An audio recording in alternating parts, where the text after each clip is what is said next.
नमस्कार दोस्तों जब एक मैन्युफैक्चरर एक माल बनाने वाला व्यक्ति जॉब वर्कर के पास जॉब वर्क के लिए माल को भेजेगा तो क्या उस समय उसे ई वे बिल जनरेट करना होगा, क्योंकि जब वो जॉब वर्क के लिए माल भेजता है तो कोई इन्वॉइस जनरेट नहीं करता बल्कि एक डिलीवरी चालान जनरेट करता है और उस डिलीवरी चालान के थ्रू ही माल जॉब वर्कर के पास जाता है।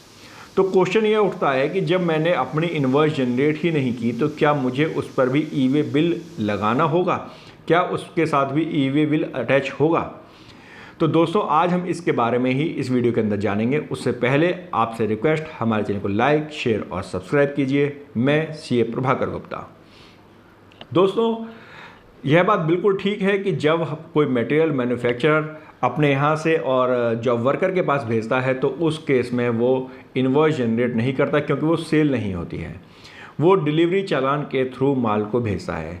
परंतु दोस्तों ई वे बिल में ऐसी कोई भी कंडीशन नहीं है जो ये कहती है कि अगर आप इन्वॉइस के थ्रू ही माल को भेजेंगे तभी आपको ई वे बिल जनरेट करना होगा। यानी कि चाहे आप डिलीवरी चालान के थ्रू ही माल को क्यों ना भेजें, आपको ई वे बिल जनरेट करना होगा।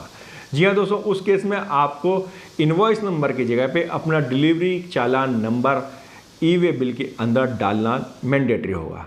दोस्तों इसके अलावा एक बात और मैं आपको बताना चाहूँगा कि हमने एक सेपरेट वीडियो में भी बताया था कि लिमिट्स क्या हैं, किस केस में ई वे बिल जनरेट करना जॉब वर्क के केस में मैंडेटरी होगा।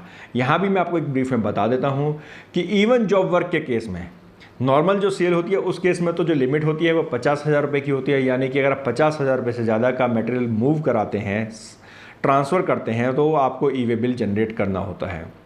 लेकिन जॉब वर्क के केस में यदि आप इंटर स्टेट सप्लाई कर रहे हैं, यानी आपका जॉब वर्कर किसी दूसरे स्टेट में बैठा हुआ है, उस केस में जो ई वे बिल जनरेट होगा वो ई वे बिल 50,000 रुपये से कम की वैल्यू के ऊपर भी जनरेट होगा। यानी कि चाहे वो वैल्यू कितनी भी हो, यानी 50,000 से कम का मतलब ये हो गया कि किसी भी वैल्यू पर, यानी कोई भी इनवॉइस या कोई भी डिलीवरी चालान जो जनरेट होगा जॉब वर्क के लिए, उस सभी पर आपको ई वे बिल जनरेट करना होगा।